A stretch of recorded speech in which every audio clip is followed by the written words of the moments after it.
What's up, you guys? I want to make a quick video about going with the flow when you're in a dysfunctional dynamic instead of doing what makes the most sense, right? So, especially if you don't have the power in a dynamic. So, say that you got a man who's in his 40s, he falls on hard times. He's got a 18-year-old son he hasn't been able to raise. You know, so he's behind. The son is behind on life, like integrating and assimilating into life. Like typically, like you see a bunch of teenagers, they'll get a job when they're 16. They'll go get a job. They'll be active in things. And so most people can't understand this, but it will be hard for people to understand that the concept of not being able to afford to get a job, okay? So that's for another point, another day, but like, and so the 45-year-old man and the son has to go, due to hard times, go live with his mom for a time until he can find him a place, right? Okay, and I know immediately most people are going to be like, well, if he's a 45-year-old man, you know, first of all, go fuck yourself, you privileged fuck. Number two, when you grew up in poverty, statistically, you're going to just stay in poverty no matter how hard you work. And I've worked harder than most of the people I know. In fact, I've always talked about that, and I've talked about how, like, I've literally worked harder than everybody else I know, and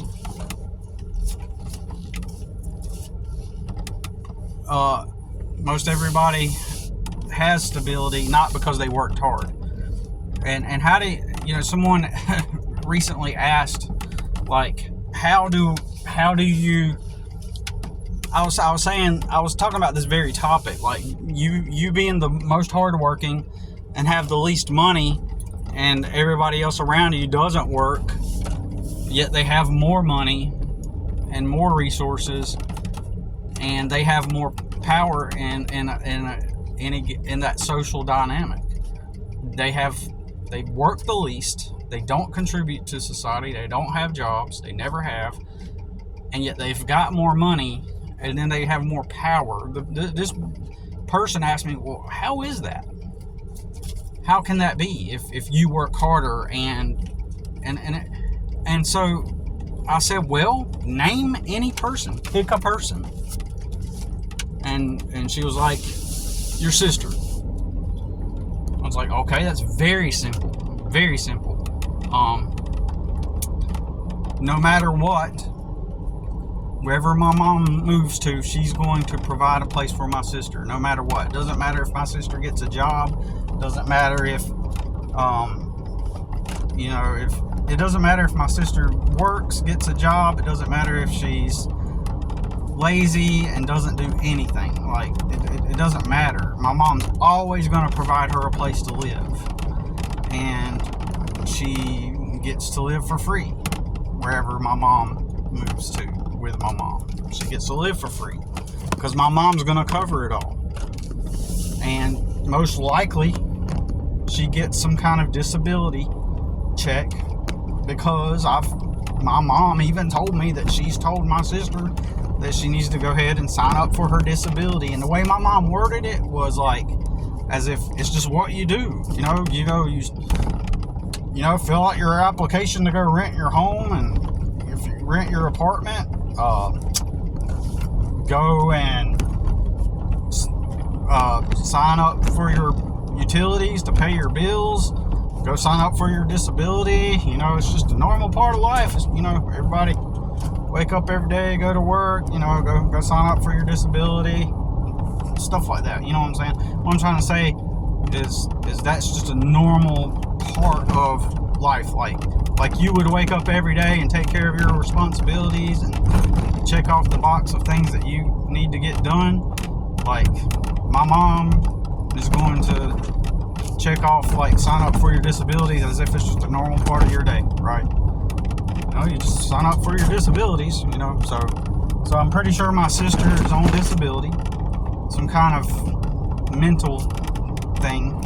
Now, in my opinion, the way she is a true condition, but it's only because of having been enabled and never having had discipline from my mom. So, not because she has some kind of mental flaw or anything. But I would argue it is a side effect of poverty. But here's the other thing too, that along with that, while it is a side effect of poverty, of being that way, my mom and my sister are both also aware.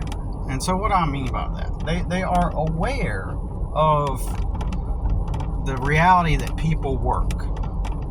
And they are aware and conscious of the reality that some things aren't socially acceptable and normal, or they are or they aren't. And at the same time, to some extent, my sister knows that people work, but she's never experienced an actual world or reality to where anyone's demonstrated or taught her, in life you have to go work. Everybody else has been taught that, but my sister just wakes up in her world. Imagine just waking up every day and you just get to just do what you want when you want. If you feel like getting on TikTok and making TikTok videos, it's lunchtime, you want to order DoorDash, so order DoorDash. So my mom gets widow's benefits from the government to live off of that pays for her apartment, because my dad was a veteran who died due to a war-related illness, having been through war. So my mom gets the widow's benefits. That's how she lives. So that's how she provides the apartment for my sister, who now has a free place to live no matter what. Never has to integrate into society. Probably has a disability check on top of that, which allows her to be able to constantly buy things whenever she wants. And then also my mom inherited an enormous amount of money. And also, my mom has never worked. My mom has never integrated into society at all. Never has become a contributing member in the way that we do. How we all have to wake up and engage in responsibility and work and contribute and be a part of running society. My mom has never even had a driver's license. She's never worked. The last time she worked was when she was a teenager, and she was a young, adult teenager in her late teens, working at the airport as security or luggage check-in, I should say. And so that's the only thing that my mom's ever done. And she's never integrated, never has a driver's license, never has worked. Yet she has what the average American has is $10,000 in debt, and has less than $1,000 in the bank account. My mom probably has nearly $60,000 more in her bank account than the average American. My mom is wealthy relative to the average American, yet she's done fucking nothing ever in her life. But she's also aware that people work. She'll even talk about it. Oh yeah, I know. Yeah, it's hard, yeah, you got to go to work. Yeah, I know it. People will be like, yeah, it's been a hard day at work. Working's hard. And my mom will be like, yep, sure is. Yep. And now my family, they would be offended if they see this video. They'd be like, shouldn't be talking about your mom like that. But why do you want to talk? Why do you want to put my mom's business? Why do you want to put mama's business out there? Why do you want to talk about these things? I'm just stating simple fact, though, right? Of the reality of it. The fact of the reality of it is that is the truth. They don't want to hear that. They wouldn't want to hear that, because then, if they're dysfunctional, they're going to be offended by pointing out that reality. Most of the time, dysfunctional families, they want to ignore it. And then so therefore, my mom not only gets widow's benefits, but she's got all this inheritance, and she's never done a thing in her life. So that means she has economic control and power over the social dynamics here, or just the dynamics at the apartment. I'm staying with her at the apartment, right? She has control. She has a lifestyle that she lives where she wakes up when she wants, does what she wants when she wants, constantly just watches stuff, smokes cigarettes, eats when she wants, does whatever she wants when she feels like it, right? Yeah, sure, she pays her rent. She gets her rent check, pays the rent, pays her bills. But also my sister, she won't touch her savings. So each month she gets that check. And so my sister also extracts from that. My sister says, I seen a text my sister sent my mom. Hey, can you get me that game? Will you get me that game? Like those digital games that you could buy like off the shop or whatever, so you could play it on whatever, I guess her phone, I guess. Can you get me the game? And my mom, and so sometimes she'll even just go ahead and charge stuff to my mom's card. And so my mom will run out of money at the end of the month, and then she'll be frustrated because my sister is like just a drain. But it doesn't matter. My mom's always going to make up an excuse for my sister. My sister has priority. She's 25 years old, and she has priority over everybody. In fact, my other sister, my dad, I'm not talking about my dad's kid. This is not my dad's kid. But my other sister, youngest sister, who is my dad's kid, the first one is the youngest that's not my dad's kid. But the youngest that is my dad's kid, she is, the youngest that is my dad's kid, she is, went to move in with my mom after I couldn't take care of her. And so my mom got Social Security and veterans checks for my sister. My sister got a Social Security check as a minor and a veterans check. And there was a savings account I set up when my sister turned 18. That money wasn't there. So practically, technically, my mom used all that money, and probably on my other sister, who is not my dad's. And so my sister acts like, oh, you got to be forgiving. Yeah, it's stupid, but, you got to be forgiving. No, fuck that. That's wrong. But can't do anything about it, can we? So my main point is at the end of the day, my mom and my sister in this dynamic, because I am poor. I have virtually no money. I've got maybe like $1,000 and stuff, and some a little bit more than that, and some jobs coming up. But I don't have any power in this dynamic, right? So it's best to I'll go into more details at some point on this, which is really what I wanted to make this video about. But basically, you have to go with the flow with their lifestyle. As a smart person and a man, I would be very rigid with my diet here and how I go about life, right? Very disciplined. Do this at this time of day. Very structural, right? Eat this diet.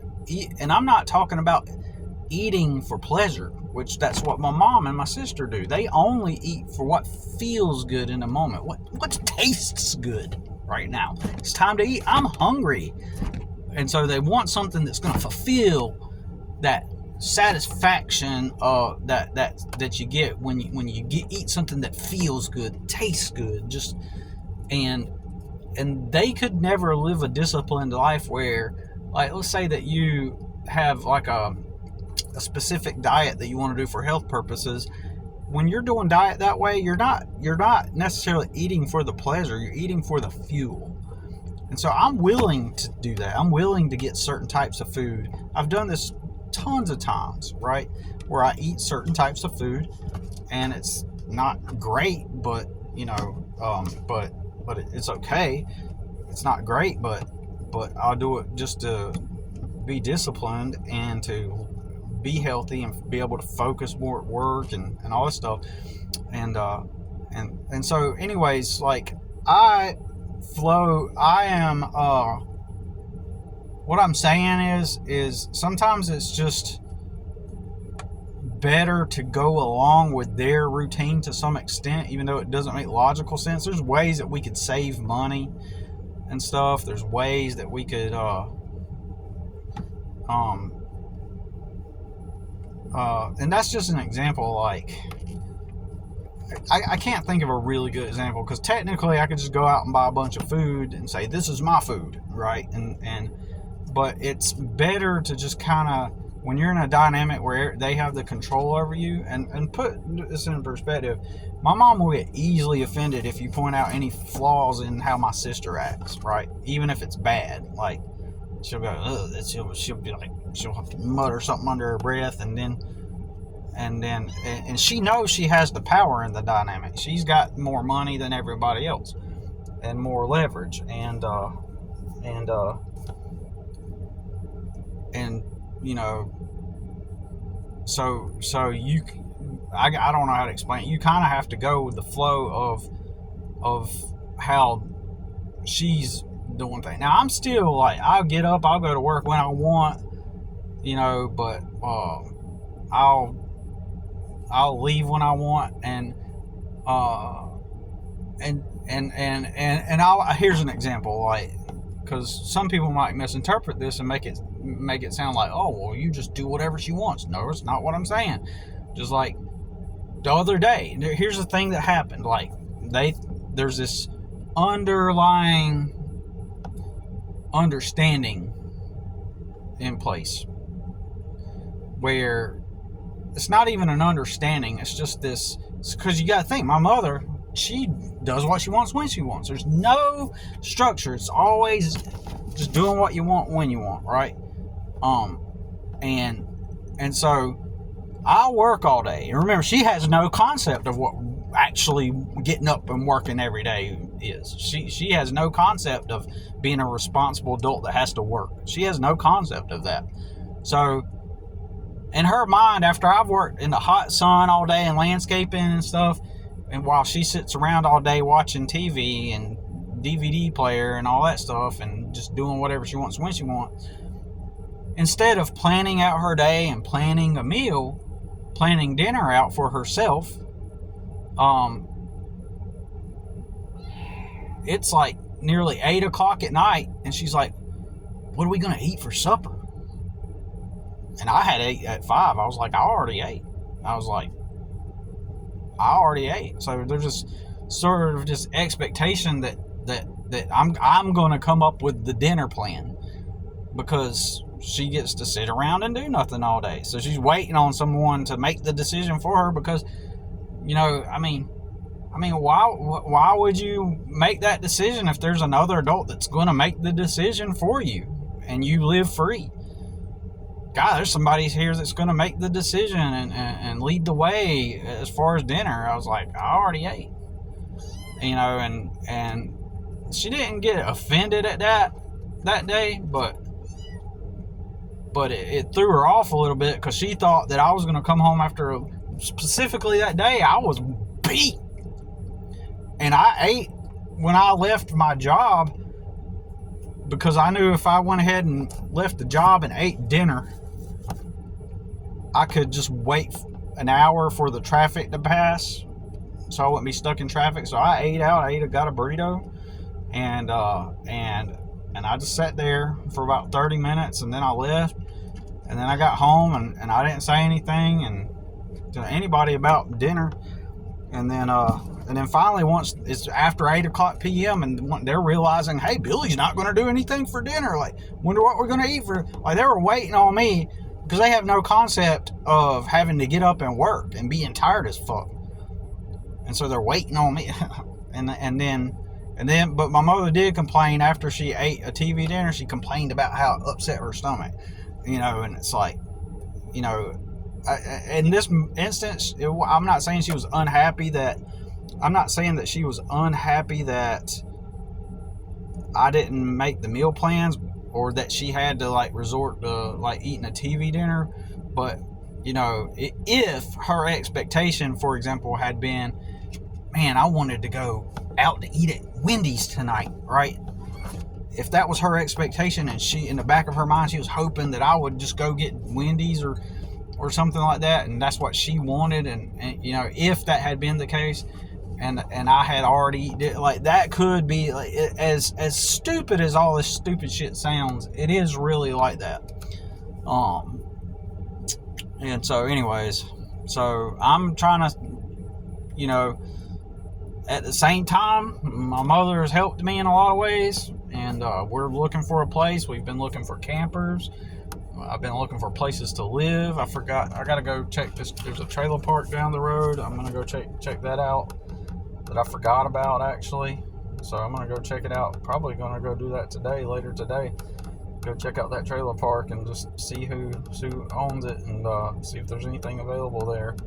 Anyways, that's all I wanted to talk about. I mean, it's just, you kind of have to go with their flow to some extent, because what would happen is if I started living like an actual disciplined life with the routines and scheduling and doing things the way I would do it. Like, for example, if it's 8 or 9 o'clock at night, I'm not making a trip to the grocery store.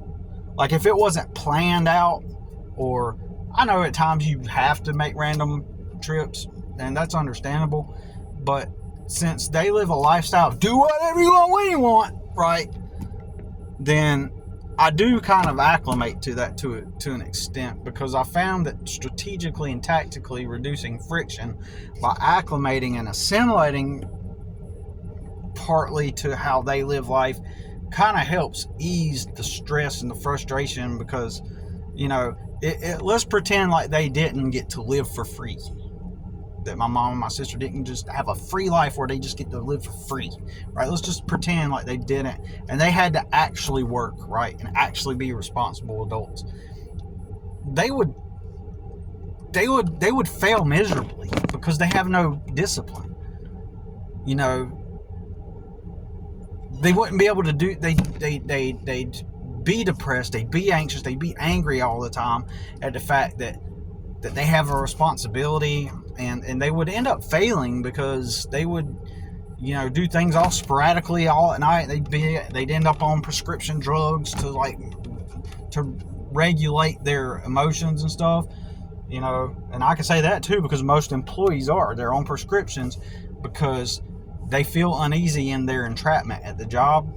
They're entrapped, so they have to go get some kind of medication that regulates their hormones. That's why you see tons of cases, that's why ADHD is such a big deal and all that stuff today, and depression and anxiety. And ultimately, the root cause is the fact that people don't pursue their dreams. They just get a job like they've been told, and then your body and mind react to that and resist that, and that's why. So anyways, that's all I got to say about it for now. See you in the next one.